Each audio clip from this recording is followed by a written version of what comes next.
อเจริญพรสบายดีปีใหม่ปี2026นี้มื้อนี้ข้าน้อยเองสามเณรบุญสวงสวนลาดขออวยพรอวยไส้โดยความปรารถนาดีมายังโยมพ่อโยมแม่ศรัทธาออกตนญาติโยมอุบาสกอุบาสิกาเมื่อทุกท่านทุกคนตลอดถึงน้องๆ FC ทุกท่านทุกคนบ่ว่าจะทางภายในและต่างประเทศก็ดีมื้อนี้ข้าน้อยเองขออ้างอิงเอาคุณพระศรีรัตนตรัยคือคุณของพระพุทธเจ้าพระธรรมเจ้าและพระสังฆเจ้าคุณของพ่อแม่ครูบาอาจารย์คุณของสิ่งศักดิ์สิทธิ์ทั้งหลายในทั่วสากลโลกนี้จงปกป้องคุ้มครองทุกท่านทุกคน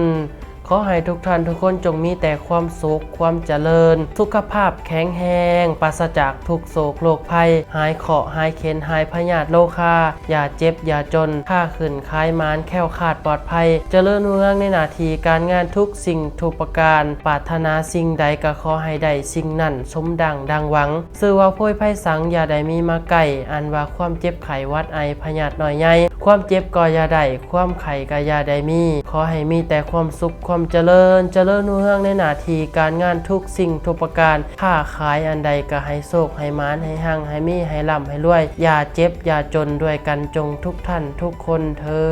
นสาธุสาธุสาธุอนุโมทามิ